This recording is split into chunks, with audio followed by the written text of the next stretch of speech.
Hello everyone, welcome to Prince Competitive. मैं हूं सनी और आपके लिए एक एवरेज का बड़ा बढ़िया सा क्वेश्चन लेके आए हैं, जिसमें आपको किसी भी तरीके का कोई भी सीक्वेंस हो, जिसमें आपसे यदि एक सीक्वेंस देकर पूछा जाता है। जैसे हमने एक क्वेश्चन यहाँ लिख रखा है, जैसे मान लें किसी कक्षा के बच्चों का औसत प्राप्तांक है, मतलब मार्किंग किया हुआ है। किसी बच्चे ने 10 नंबर लाए, किसी ने 12, किसी ने 18 और किसी ने 14, किसी ने 26 नंबर लाए। ठीक है, किसी विषय के एग्ज़ाम के बाद ये बच्चे द्वारा प्राप्त अंकों का मान लिखा गया है। ठीक है, तो आपको यदि कहा जाता है कि इनका औसत बताइए, ठीक है, तो बच्चे द्वारा प्राप्त अंकों का औसत बताइए, तो आप इनके लिए बड़ा सिंपल सा एक मेथड है, जिसको अप्लाई करने के बाद बड़ा आसानी से सवालों को कर रहे होंगे। ठीक है, तो वो मेथड है अजम्पशन मेथड। ठीक, अज्यूम करना, किसी भी चीज़ को अज्यूम कर लेते हैं। सबसे पहले हम मान के चलते हैं कि जो बच्चे द्वारा प्राप्त अंक है, उसमें जो सबसे छोटा वैल्यू है, स्मॉलेस्ट टर्म, सबसे छोटा जो अंक है, जैसे मान लो कि 10 को ही, इन सीक्वेंस में हमने 10 को ही मान लिया कि ये एवरेज है, बच्चों द्वारा प्राप्त अंकों का औसत है। ठीक है, लेकिन ऐसा तो है नहीं कि ये बच्चों द्वारा प्राप्त अंकों का औसत है। किसी बच्चे ने 10, किसी ने 12, किसी ने 18, किसी ने 14, किसी ने 26 अंक प्राप्त किए हैं। ठीक है, तो इसका यदि आपसे औसत पूछा गया है और हमने ऐसा मान लिया है कि इनका औसत 10 है, रियल में औसत इनका 10 नहीं है। ठीक है, लेकिन हमने ऐसा मान लिया है। ठीक, तो आप देखेंगे क्या कि एक बच्चा है जो 10 नंबर लाया। ठीक है, हमने इनका एवरेज मान के रखा है कि इनका एवरेज जो है वो 10 है। एक बच्चे ने 10 नंबर लाया, तो 10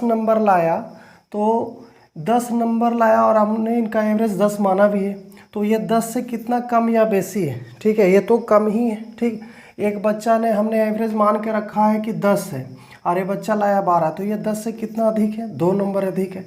एक बच्चा ने 18 स्कोर किया है, तो ये 10 से कितना अधिक है?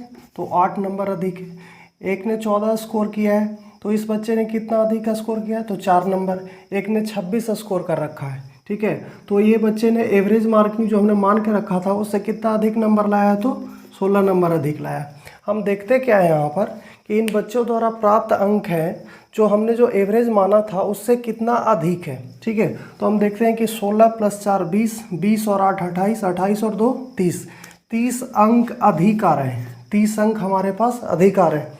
तो ये जो 30 अंक अधिक आ रहे हैं, ये पाँचों पे, 5 विद्यार्थी, 1 2 3 4 5, पाँचों पे अगर बराबर बराबर बांट दिया जाए तो कितना आएगा? 5 छक 30, यानी 6 नंबर आएंगे। ठीक है, तो जो हमने ये एवरेज सबसे छोटी संख्या को जो 10 मान के रखा था, वो हमारा एवरेज गलत था। रियल में एवरेज क्या था? ये जो एवरेज हमने माना था उससे 6 अधिक, तो रियल एवरेज कितना था? 10 + 6 = 16।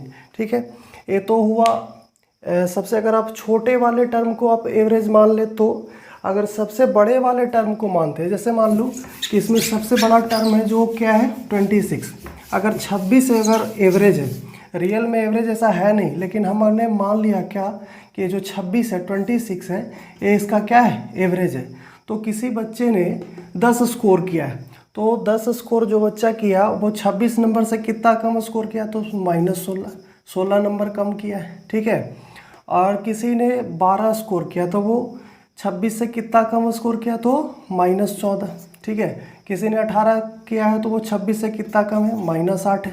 ठीक है, किसी ने 14 किया है, तो वो कितना कम है? -14, 12 26, हाँ, माइनस, और किसी ने 26 स्कोर रहते हुए, तो कितना कम या अधिक है? 0। ठीक है, तो हम देखते हैं कि ये जो कमी है वो कितने की है? 12 8 20 14 34 और 16 50, 50 अंकों की कमी है। 50 अंकों की कमी हो रही है कितने विद्यार्थियों पे? 1 2 3 4 5, 5 विद्यार्थी है, तो 5 पे 50 की कमी है, तो प्रत्येक पे कितना पड़ेगा? 10 अंकों की कमी। एवरेज में कितने की कमी होगी? 10 की, यानी जो हमने एवरेज 26 मान के रखा था वो क्या है? गलत है। इसका रियल एवरेज क्या होगा? -10। तो 26 में से 10 घटाएंगे तो आपकी मिलेगा क्या? एवरेज 16।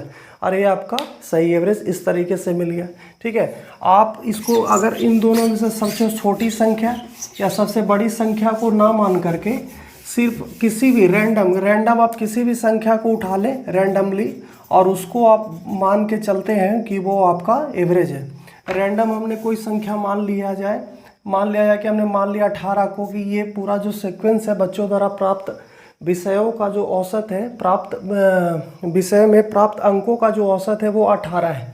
ठीक है, तो एक विद्यार्थी 10 स्कोर किया है, इसका मतलब वो 18 से कितना कम स्कोर किया है, तो -8। एक विद्यार्थी ने 12 स्कोर किया है, तो वो 18 से कितना कम स्कोर किया है, 6 अंक कम स्कोर किया है। एक ने 18 प्राप्त हमने औसत मान के चला था और 18 अंक लाया ही, तो वो कितना कम या बेसी है, वो अधिक नहीं है, वो 0 अंक, मतलब 18 लाना था, 18 है ही। ठीक, और एक ने 14 अंक लाए हैं, कितने में, 18 में, तो वो कितना कम है, -4। एक ने 26 अंक कम प्राप्त किए, कितने में, कितना अधिक, यहाँ अधिक हो गया, कितना अधिक हो गया, 8 अंक अधिक हो गया। ठीक, तो हम देखते क्या है कि हम -8 और -6 कितना हो जाए, -14, -4 -18, यानी -18 + 8 बराबर कितना, तो -10, तो -10 की कमी होगी, कितने पे, तो ये जो पाँच लोग हैं, 5 पे अगर 10 की कमी करेंगे तो प्रत्येक पे कितना कम होगा, 2 कम होगा। यानी जो हमने एवरेज रखा था मान के कि 18 है, उसमें हमें कितने की कमी करनी होगी, तो 2 की कमी करनी होगी, और 2 की कमी करेंगे तो हमारा रियल एवरेज क्या, 16 मिलेगा। इस तरीके से आप किसी भी सीक्वेंस का बड़ी आसानी तरीके से कोई भी, चाहे सबसे छोटे टर्म को भी आप एवरेज मान सकते हैं या सबसे बड़े टर्म को भी एवरेज मान सकते हैं, लेकिन मानने के बाद कंडीशन जो है उसको आपको फुलफिल करना होगा।